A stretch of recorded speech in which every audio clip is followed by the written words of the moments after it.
ನಮಸ್ತೆ. ಇವು ದೊಡ್ಡ ದೊಡ್ಡ ಪಾಟ್ ಇದೆಯಲ್ಲ, ಇದರಲ್ಲಿ ಅರಶಿನ 2ರಲ್ಲಿ ಮಾತ್ರ ಇಟ್ಟಿದ್ದೆ. ಇನ್ನೊಂದರಲ್ಲಿ ಬ್ಲ್ಯಾಕ್ ಡಬ್ಬಲ್ಲಿ ಇಟ್ಟಿದ್ನಲ್ವ. ಈ ಸರಿ ಈ ಥರದ್ದು 5 ಟಬ್ ಇದೆ, ಒಂದೇ ಥರ ಒಂದೇ ಸೈಜ್ ಇರೋದು. ಅದರಲ್ಲಿ ನಾನು ಪೂರ್ತಿ 5 ಟಬ್ಬಲ್ಲೂ ಈ ಸರಿ ಅರಶಿನ ಇಡಬೇಕು ಅಂದ್ಕೊಂಡಿದ್ದೀನಿ.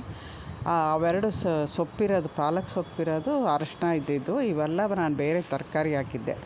ಆ 2ರಲ್ಲಿ ಮಾತ್ರ ಇಟ್ಟಿದ್ದೆ. ಇವಾಗ ಅವನ್ನೆಲ್ಲ ಕ್ಲೀನ್ ಮಾಡಿ ತೊಳೆದು ನಾನು ಈ ಥರ ಒಣಗಿಸಿ ಇಟ್ಕೊಂಡಿದ್ದೀನಿ. ಅವನ್ನ ರೆಡಿ ಮಾಡಿಡ್ತೀನಿ, ಅರಶಿನಕ್ಕೆ ರೆಡಿ ಮಾಡಿರ್ತೀನಿ ಪಾಟು. ಪಾಟೆಲ್ಲ ರೆಡಿ ಮಾಡೋದು ಹೆಂಗೆ ಅಂತ ಈಗ ವಿಡಿಯೋದಲ್ಲಿ ತೋರಿಸ್ತೀನಿ. ವಿಡಿಯೋ ದಯವಿಟ್ಟು ಎಲ್ಲವೂ ಸ್ಕಿಪ್ ಮಾಡದೆ ನೋಡಿ. ನಿಮಗೆ ಹೊಸಬ್ರು ಯಾರಾದರೂ ಫಸ್ಟ್ ಸರಿ ಚಾನಲ್ ನೋಡ್ತಿದ್ರೆ ದಯವಿಟ್ಟು ಸಬ್ಸ್ಕ್ರೈಬ್ ಮಾಡ್ಕೊಂಡು ನೋಡಿ. ವಿಡಿಯೋಗಳು ಇಂದ ಉಪಯೋಗ ಇದೆ ಅಂದರೆ ಬೇರೆಯವ್ರಿಗೆ ಶೇರ್ ಮಾಡಿ. ಅದಲ್ಲದೆ ನಾನು ಇದು ಹಿಂದಿನ ದಿನ ಆ ಪಾಟ್ ತೊಳೆದಿದ್ದಲ್ದ ನೋಡಿ, ಇವಿಷ್ಟು ಪಾಟೂ ಅದ್ರ ಹಿಂದಿನ ದಿನ ತೊಳೆದಿಟ್ಟಿದ್ದು ಎಲ್ಲ ರಿಪಟ್ ಮಾಡಿ ಇಟ್ಕೊಂಡಿದ್ದೀನಿ. ಈ ಥರ ದಿನ 5, 4 ನನಗೆ ಎಷ್ಟೆಷ್ಟು ಆಗುತ್ತೋ ಅಷ್ಟಷ್ಟು ಮಾಡ್ತಾಯಿದ್ದೀನಿ. ಈಗಲೂ ಒಬ್ಬಳೇ ಕೆಲಸ ಮಾಡ್ತಾಯಿರೋದು. ಇನ್ನೂ ಅವರು ಬಂದಿಲ್ಲ ಮೇಲೆ. ಸ್ವಲ್ಪ ನಾನು ಒಬ್ಬಳೇ ಇವೆಲ್ಲ ಪಾಟು ಎತ್ತಿಟ್ಟಿದ್ದಾಯಿತು, ತೊಳೆದಿದ್ದು, ಆಮೇಲೆ ಜೋಡಿಸೋದು ಎಲ್ಲ ನಾನೇ ಮಾಡ್ತಾಯಿದ್ದೀನಿ ಒಬ್ಬಳೇ. ಇದು ನನ್ನ ಮೊಮ್ಮಗನ ಕರೆದ್ಬಿಟ್ಟು ವಿಡಿಯೋ ಮಾಡಿಸ್ತಾಯಿದ್ದೀನಿ. ಒಂದೇ ಒಂದು ಅದೇ ಮಾಮೂಲಿ ಅಂತ ಅನ್ಕೋಬೇಡಿ. ಈ ಥರ ದೊಡ್ಡ ದೊಡ್ಡ ಪಾಟು ಕ್ಲೀನಾಗಿ ತೊಳೆದಿಡೋದ್ರಿಂದ ಇದು ಇನ್ನೂ 9 ತಿಂಗಳು ನಮಗೆ ಅರಶಿನ ಬರೋದಲ್ವ. ಅಷ್ಟರವರೆಗೂ ಅದರೊಳಗೆ ನಾವು ವೇಸ್ಟು ಆಮೇಲೆ ಏನು ಕಾಯಿಲೆ ಇರ್ದಂಗೆ ಇರಬೇಕು ಅಂದಾಗ ಈ ಥರ ಪಾಟ್ಗಳು ಕ್ಲೀನ್ ಮಾಡಿ ಮತ್ತೆ ರಿಪಾಟ್ ಮಾಡ್ಕೊಳ್ಳೋದ್ರಿಂದ ಚೆನ್ನಾಗಿ ಬೆಳೆಯುತ್ತೆ, ಜಾಸ್ತಿನೂ ಆಗ್ಬೋದು. ಯಾಕೆಂದರೆ ಒಂದು ಪಾಟು ಬ್ಲ್ಯಾಕಲ್ಲಿ ಹಾಕಿರೋದು ಅಷ್ಟು ಚೆನ್ನಾಗಿ ಬಂದಿರಲಿಲ್ಲ ಈ ಸರಿ ಅರಶಿನ. ಅದಕ್ಕೆ ನಾನಿವತ್ತು ಎಲ್ಲ ಪಾಟೂ ಅರಶಿನ ಹಾಕೋದು 5 ಪಾಟೂ ನೀರಾಗಿ ಸೋಪ್ ಹಾಕಿ ತೊಳೆದ್ಬಿಟ್ಟು ಒಂದಿನ ಬಿಸಿಲಲ್ಲಿ ಒಣಗಿಸಿ ತಿರ್ಗಾ ಮಾರನೇ ದಿನ ನಾನು ರಿಪೋರ್ಟ್ ಮಾಡ್ತಾಯಿದ್ದೀನಿ. ಇದು ಇನ್ನು ಹೊಸ ಮಣ್ಣಲ್ಲ, ಹಳೆ ಮಣ್ಣೇ. ಹಳೆ ಮಣ್ಣನ್ನೇ ಒಂದಿನ ಒಣಗಾಕ್ಬಿಟ್ಟು ಬಿಸಿಲಿಗೆ, ಅದಾದಮೇಲೆ ನಾನು ವೇಸ್ಟೆಲ್ಲ ಹಾಕ್ಬಿಟ್ಟು ಮಾಡ್ತೀನಿ. ನೋಡಿ, ಇದು ಅಲೋವೆರಾ ಅದು ಇದು ಕಟ್ ಮಾಡಿದ್ನಲ್ಲ, ಅದರ ಬೇರು, ಅದರದ್ದು ಅಲೋವೆರಾ ಈ ಥರ ಕಟ್ ಮಾಡಿರೋದು ಎಸಿಬೇಡಿ, ಅದು ಇನ್ನೂ ಒಳ್ಳೆಯದು. ಅಲೋವೆರಾ ಜೆಲ್ ಹಾಕ್ಬಿಟ್ಟು ನಾವು ಕಟಿಂಗ್ ಇಡ್ತೀವಲ್ಲ, ಅಂಥದ್ರಲ್ಲಿ ಈ ಥರ ಆ ಕಡೆ ಈ ಕಡೆ ಅಲೋವೆರಾದಲ್ಲೇ ಮುಳ್ಳು ತೆಗೆದಿರ್ತೀನಲ್ಲ, ಅದ್ರ ಕೂಡ ಇದರಲ್ಲಿ ಹಾಕ್ತಾಯಿದ್ದೀನಿ ನಾನು. ಹಾಕ್ಬಿಟ್ಟು ಈ ಥರ ವೇಸ್ಟ್ ಮಾಡ್ತೀನಿ. ಯಾವುದೇ ನೀವು ಗಾರ್ಡನಲ್ಲಿ ಬಂದಿರೋ ವೇಸ್ಟು ಹುಳ ತುಂಬ ಇರೋದು ಮಾತ್ರ ಆಚೆ ಎಸೀರಿ. ಅದು ಬಿಟ್ಟರೆ ಮಿಕ್ಕಿದ್ದು ಏನು ಎಸೆಯೋಕ್ಕೆ ಹೋಗಬೇಡಿ. ಎಲ್ಲ ನಮಗೆ ಉಪಯೋಗ ಆಗುತ್ತೆ. ಅದರಿಂದ ಮಣ್ಣನ್ನು ಕಮ್ಮಿ ಹಿಡಿಯುತ್ತೆ. ಆಮೇಲೆ ಮಣ್ಣು ತುಂಬ ಸಡಿಲ ಆಗುತ್ತೆ ನಮಗೆ. ಈ ಥರ ಗೆಡ್ಡೆ ಐಟಮ್ಗಳು, ಅರಶಿನ ಆಗಲಿ ಅಥವಾ ಬೀಟ್ರೂಟು, ಆಮೇಲೆ ಗೆಡ್ಡೆ ಐಟಮ್, ನವಿಲುಕೋಸು ಅಂತೀವಲ್ಲ, ಆ ಥರ ಗೆಡ್ಡೆ ಇಳಿಯೋಕ್ಕೆಲ್ಲ ತುಂಬ ಲೂಸ್ ಇದ್ದಷ್ಟು ಮಣ್ಣು ಗೆಡ್ಡೆಗಳು ತುಂಬ ಚೆನ್ನಾಗಿ ಇಳಿಯುತ್ತೆ. ಮೂಲಂಗಿ ಈ ಥರ ಮಣ್ಣೊಳಗೆ ಇಳಿತಾವಲ್ಲ, ಆ ಥರದ್ವಲ್ಲ ಮಣ್ಣು ಲೂಸು ಇದ್ದಷ್ಟು ನಮಗೆ ಗಡ್ಡೆಗಳು ಹೆಲ್ದಿಯಾಗಿ ಬರ್ತವೆ. ಅದಕ್ಕೆ ನಾನು ಇದನ್ನು ಜಾಸ್ತಿ ಹಾಕ್ತೀನಿ, ವೇಸ್ಟೇ. ಅರಶಿನದಲ್ಲಿ ಜಾಸ್ತಿ ವೇಸ್ಟೇ ಹಾಕ್ತೀನಿ. ಅದು ಅಲ್ಲದೆ ಅರಶಿನ ನಾಟಿ ಮಾಡೋಕ್ಕಿಂತ ಒಂದು ವಾರ 10 ದಿನ ಮುಂಚೆನೇ ಇದನ್ನು ರೆಡಿ ಮಾಡಿಡ್ತೀನಿ ನಾನು. ಆವಾಗ ಇದು ಸ್ವಲ್ಪ ಕೊಳೆತಿರುತ್ತೆ. ನಾವು 10 ದಿನ ನೀರು ಹಾಕ್ತಾ ಇರ್ತೀವಲ್ಲ ಮೇಲಿಂದ, ಆವಾಗ ಇದು ಕೊಳಿತಾ ಬಂದಿರುತ್ತೆ. ನಾವು ಅರಶಿನ ಇಡೋಷ್ಟೊತ್ತಿಗೆ ಚೆನ್ನಾಗಾಗುತ್ತೆ. ಅರಶಿನ ಮೊಳಕೆ ಬಂದು ಕೆಳಗಡೆ ಬೇರು ಹೋಗೋಷ್ಟೊತ್ತಿಗೆ ಇದೆಲ್ಲ ಗೊಬ್ಬರ ಆಗುತ್ತೆ, ಅರಶಿನಕ್ಕೆ ಸಿಗುತ್ತೆ. ನೋಡಿ, ನಾನು ಎಷ್ಟು ವೇಸ್ಟ್ ಹಾಕಿದೆ ಅಂತ ನಿಮಗೆ ಗೊತ್ತಾಗಿರ್ಬೋದು.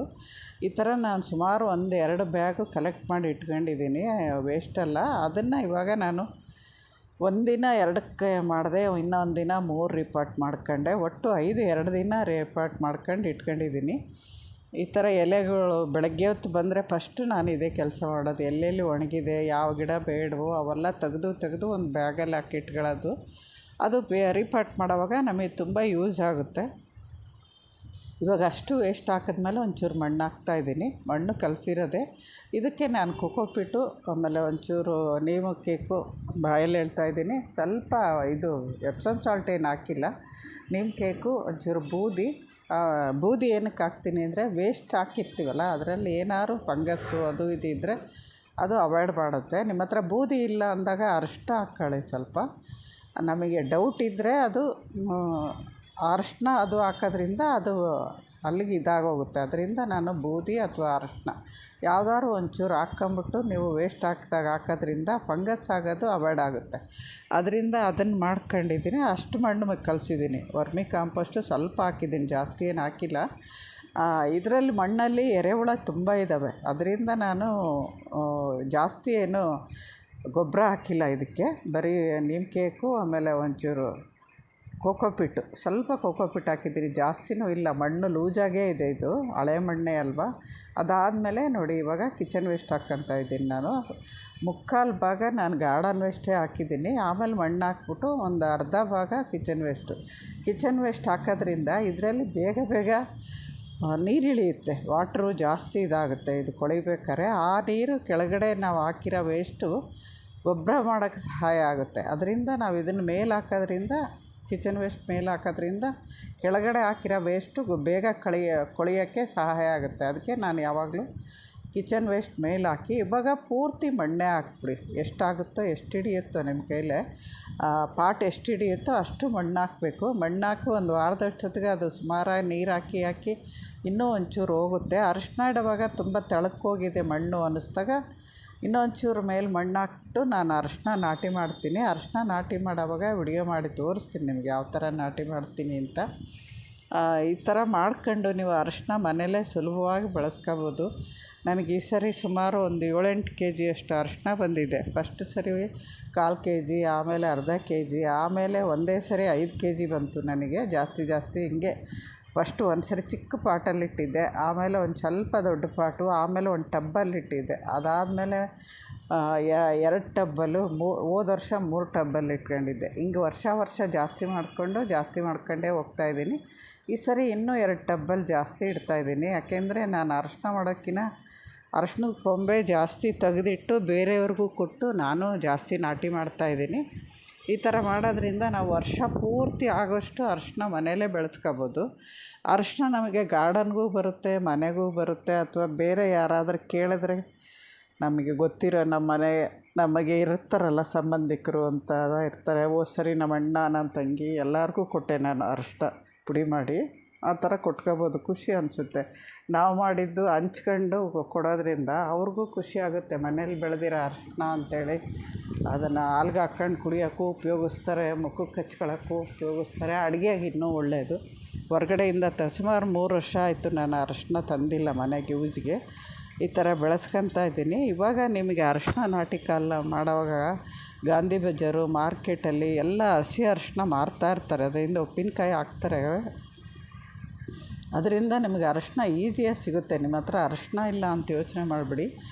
ಒಂದು ವರ್ಷ ಒಂದು ಗೆಡ್ಡೆ ಒಂದು ಚಿಕ್ಕ ಪಾಟಲ್ಲಿಟ್ಟು ನಾಟಿ ಮಾಡಿದ್ರೆ ವರ್ಷ ಅದೇ ನಿಮಗೆ ಜಾಸ್ತಿ ಆಗ್ತಾ ಹೋಗುತ್ತೆ.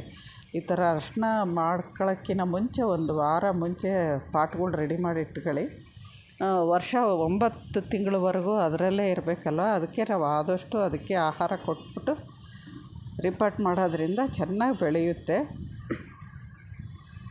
ಈ ಥರ ನೋಡಿ, ಇದನ್ನು ನಾನು ಪಾಟ್ಗಳು ಸುಮಾರು, ಇದು ತುಂಬ ಗಟ್ಟಿ ಇದೆ ಪಾಟು. ಸುಮಾರು ಚಾನಲ್ ಮಾಡೋಕ್ಕಿಂತ ಮುಂಚೆನೇ ತಂದಿದ್ದು ಈ ಪಾಟ್ಗಳು. ತುಂಬ ನಾನು ಸೊಪ್ಪು ಹಾಕೋಕ್ಕೆ, ಆಮೇಲೆ ಬಳ್ಳಿ ತರಕಾರಿ ಹಾಕ್ಸೋಕ್ಕೆ ಅಂತ ತಂದಿದ್ದು. ಅದಾದಮೇಲೆ ಹೋದ ವರ್ಷ 1-2ರಲ್ಲಿ ತರಕಾರಿ ಹಾಕ್ಕೊಂಡಿದ್ದೆ, ಬಳ್ಳಿ ತರಕಾರಿ, ಹೀರೆಕಾಯಿ, ತುಪ್ಪರಿ ಹೀರೆಕಾಯಿ. ಈ ಸರಿ ಅವನ್ನೆಲ್ಲ ನಾನು ಅರಿಶಿನಕ್ಕೆ ಇಟ್ಕೊತಿದ್ದೀನಿ. ಪಾಟು ತುಂಬ ಗಟ್ಟಿನೂ ಇದೆ. ಬಿಸಿಲಲ್ಲಿ 4-5 ವರ್ಷದಿಂದ ಬಿಸಿಲಲ್ಲೇ ಇದ್ರೂ ಪಾಟ್ ಎಲ್ಲೂ ಡ್ಯಾಮೇಜ್ ಆಗಿಲ್ಲ.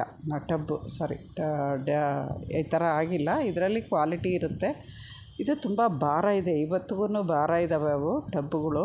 ಬರೀ ಟಬ್ಬೇ ತುಂಬ ಭಾರ ಇದೆ. ಅದಕ್ಕೆ ನೀವು ಕ್ವಾಲಿಟಿ ಇರೋವು ನೋಡಿ ಈ ಥರ ದೊಡ್ಡದ್ರಲ್ಲಿ ಇಟ್ಕೊಂಡಾಗ ಜಾಸ್ತಿ ಬರುತ್ತೆ. ಆಮೇಲೆ ರೀಪಾಟ್ ಮಾಡೋಕ್ಕೆ ತುಂಬ ಈಸಿ. ಇದು ಅರಿಶಿನ ಬಂದಾಗ ದಬಾಕ್ಬಿಟ್ಟು ಮಾಡ್ಕೋಬೋದು. ಆ ಥರ ಮಾಡ್ಕೋಬೇಕು. ನೋಡಿ, ನಾನು ಅರಿಶಿನ ಅಂತೀನಿ, ಸಾಮಂತಿಗೆ ಬೇರುಗಳು ಕೂಡ ಒಂದೊಂದು ಹಂಗೆ ಇಟ್ಟಿದ್ದೆ, ಅವೆಲ್ಲ ಹಾಕ್ತಾಯಿದ್ದೀನಿ ಇವಾಗ.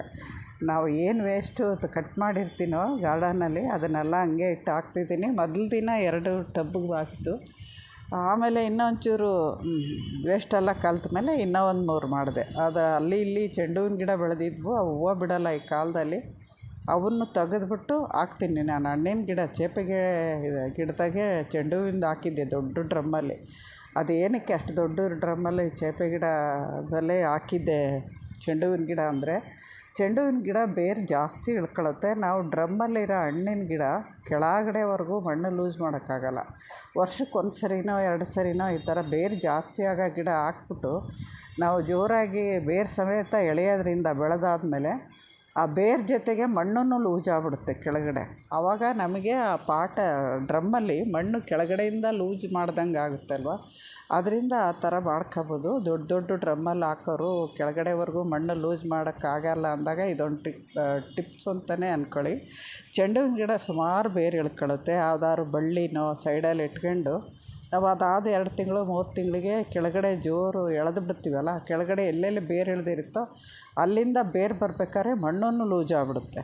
ಆವಾಗ ನಮಗೆ ಈಸಿಯಾಗಿ ಆ ಡ್ರಮ್ಮಲ್ಲಿ ಮಣ್ಣು ಲೂಸ್ ಮಾಡ್ದಂಗೆ ಆಗುತ್ತೆ. ಅದನ್ನು ನಾನು ಪ್ರತಿ ವರ್ಷ ನೀವು ಗಮನಿಸಿರ್ಬೋದು, ನಾನು ಪ್ರತಿ ವರ್ಷ ಚೆಂಡು ಹೂವಿನ ಗಿಡ ದೊಡ್ಡ ಇದು ಪ್ಯಾಷನ್ ಫ್ರೂಟ್ ಗಿಡ ದೊಡ್ಡ ದೊಡ್ಡ ಪಾಟ್ ಯಾವ್ಯಾವ ಇದ್ದಾವೋ ರೀಪಾಟ್ ಮಾಡದೇ ಇರೋವೋ ಅಂಥದ್ರಲ್ಲೆಲ್ಲ ಒಂದೊಂದು ಚೆಂಡು ಹೂವಿನ ಸಸಿ ಇಟ್ಟಿರ್ತೀನಿ.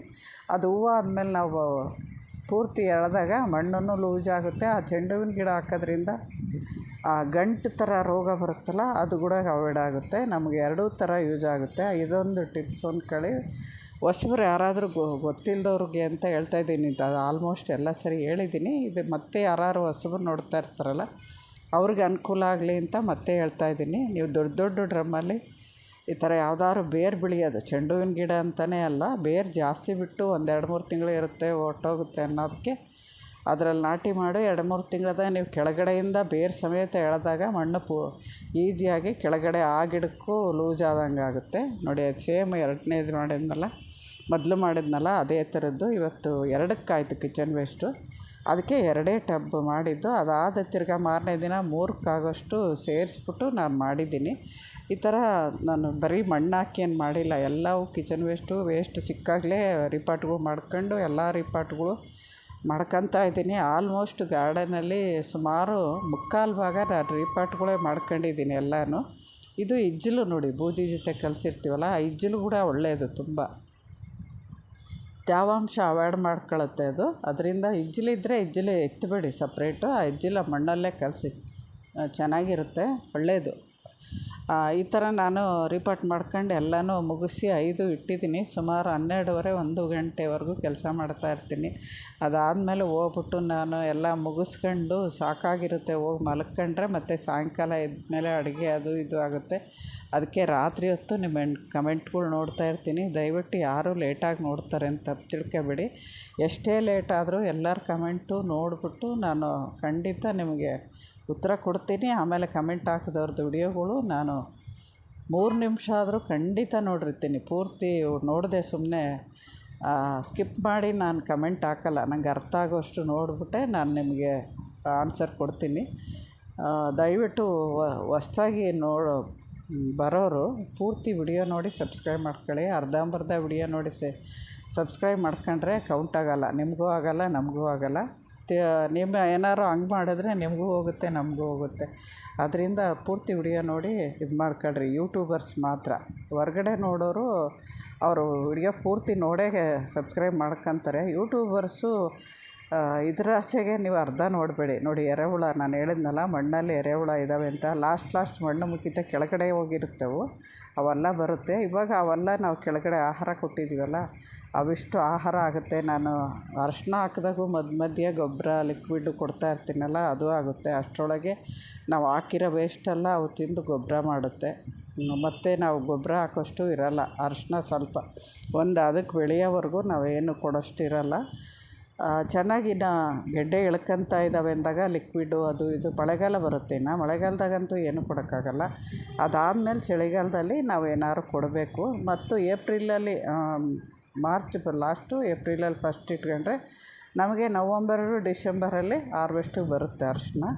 ಈ ಥರ ಮನೇಲಿ ಈಸಿಯಾಗಿ ಅರಿಶಿನ ಬಳಸ್ಕೊಬೋದು. ಹಸಿ ಅರಿಶಿನನೂ ಉಪಯೋಗಿಸ್ಕೊಬೋದು, ಒಣಗಿಸ್ಬಿಟ್ಟು ಪುಡಿ ಮಾಡ್ಕೊಬೋದು. ಒಳ್ಳೆಯದು. ಮಕ್ಕಳಿದ್ದವರು ಅಂತೂ ಮಕ್ಕಳಿಗೆ ಅರಿಶಿನದ ಹಾಲು ಕೊಡೋದ್ರಿಂದ ತುಂಬ ಒಳ್ಳೆಯದು. ಕಫ ಕಟ್ಕೊಂಡಿದ್ರೆ ಕಮ್ಮಿ ಆಗುತ್ತೆ, ಕೆಮ್ಮಿಗೆ ಒಳ್ಳೆಯದು. ರಾತ್ರಿ ನಿದ್ದೆ ಬರೋಲ್ಲ ಅಂದವ್ರಿಗೆ ಬಿಸಿ ಹಾಲಲ್ಲೇ ಒಂಚೂರು ಅರಿಶಿನ ಹಾಕಿ ಚೆನ್ನಾಗಿ ಬೇಯಿಸ್ಬಿಟ್ಟು ಕುಡಿಯೋದ್ರಿಂದನೂ ಒಳ್ಳೆಯದು. ಅದರಿಂದ ನೀವು ಅರಿಶಿನ ಮನೇಲಿ ಬೆಳೆಸ್ಕೊಳ್ಳಿ. ಹೊರಗಡೆ ಇವಾಗ ಏನೇನು ಕೆಮಿಕಲ್ ಹಾಕಿರ್ತಾರೋ ಅದು ಗೊತ್ತಿಲ್ಲ. ನೋಡಿ, ಎರೆಹುಳ ಯಾವ ಥರ ಇದೆ ಅಂತ. ನಾನು 2ಕ್ಕೂ ಡಿವೈಡ್ ಮಾಡ್ತಾಯಿದ್ದೀನಿ. ಆರಿಸ್ಬಿಟ್ಟು ಒಂದು ಕಡೆ ಇಟ್ಟಿದ್ದೆ ಮಣ್ಣು ಹಾಕೋವಾಗ, ಅದನ್ನು 2ಕ್ಕೂ ಡಿವೈಡ್ ಮಾಡಿ ಅರಿಶಿನ ಅರಿಶಿನ ಅಲ್ಲ, ಎರೆಹುಳಗಳು 2ಕ್ಕೂ ಹಾಕ್ಬಿಟ್ಟು ಮಾಡ್ತಾಯಿದ್ದೀನಿ. ಇದು ಇನ್ನೊಂದು ಟಬ್ಬಲ್ಲಿ ಹಾಕಿರೋದು. ಜಾಸ್ತಿ ಇದ್ದಾವೆ, ಅಲ್ಲಿದ್ದಾವೆ ಅಂತ ನಾನು ಮಗ ತೋರಿಸ್ತಾ ಇದ್ದಾನೆ. ಅವನ್ನೆಲ್ಲ ತೆಗೆದು ಈ ಟಬ್ಬಲ್ಲಿ ಮಣ್ಣು ಕಲಸಿಟ್ಕೊಂಡಿದ್ದೆ. ಈ ಟಬ್ಬಲ್ಲಿ ಮಣ್ಣು ಕಲಸಿಟ್ಕೊಂಡಿದ್ದೆ. ಅದು ಮಣ್ಣು ಹಾಕ್ತಾ ಕೆಳಗಡೆ ಹೋಗಿದ್ದಾವಲ್ಲ, ಅವನ್ನೆಲ್ಲ ತೆಗೆದು ಇವಾಗ ನಾನು ಅರಶಿನ ಹಾಕೋಕ್ಕೆ ಟಬ್ ರೆಡಿ ಮಾಡಿದ್ದೀನಲ್ಲ, ಅದಕ್ಕೆ ಹಾಕ್ತಾಯಿದ್ದೀವಿ ನೋಡಿ. ಅವು ಇನ್ನೊಂದು ಸ್ವಲ್ಪ ಹೊತ್ತಿಗೆ ಮಣ್ಣೊಳಗೆ ಹೊರಟೋಗುತ್ತೆ ಕೆಳಗಡೆ. ನಾನು ಸುಮ್ಮನೆ ಮೇಲೇ ಇದ್ರಿಗಿನ ಹದ್ದು ಪದ್ದು ಇದ್ರಿಗಿನ ಬೆಳಗ್ಗೆ ಹೊತ್ತು ಹದ್ದು ತಿಂದುಬಿಡ್ತವೆ. ಅದಕ್ಕೆ ನಾನು ಸ್ವಲ್ಪ ಮಣ್ಣು ಹಿಂಗೆ ಅಂದ್ಬಿಟ್ಟು ಒಳಗಡೆ ಹಾಕ್ಬಿಡ್ತೀನಿ. ಅವು ಸಲೀಸಾಗಿ ಒಳಗೆ ಹೋಗ್ಬಿಡುತ್ತೆ. ಇವಾಗ 2 ಇದ್ದಿದ್ದು ಅರಶಿನ ಲಾಸ್ಟಲ್ಲಿ ಬೇಕಾದಷ್ಟು ಅರಶಿನ ಅಂತೀನಿ, ಎರೆಹುಳ ಜಾಸ್ತಿನೇ ಆಗಿರ್ತವೆ ನೋಡಿ. ಈ ಥರ ನಾನು ಎಲ್ಲ ಟಬ್ಬೂ 2 ದಿನದ ವಿಡಿಯೋ ಇದರಲ್ಲಿ ಹಾಕಿರೋದು. 2 ಟಬ್ ನಾನು ರಿಪೋರ್ಟ್ ಮಾಡೋದು ತೋರಿಸಿರೋದು. ಈ ಥರ 5 ಟಬ್ಬನ್ನು ನಾನು ರೆಡಿ ಮಾಡಿ ಇಟ್ಕೊಂಡಿದ್ದೀನಿ. ಇನ್ನೊಂದು ವಾರ ಆದಮೇಲೆ ಅದನ್ನು ಅರಶಿನ ಹಾಕೋದು ನಾಟಿ ಮಾಡ್ತೀನಿ. ನಮಸ್ತೆ. ಇನ್ನೊಂದು ವಿಡಿಯೋದಲ್ಲಿ ಸಿಗ್ತೀನಿ.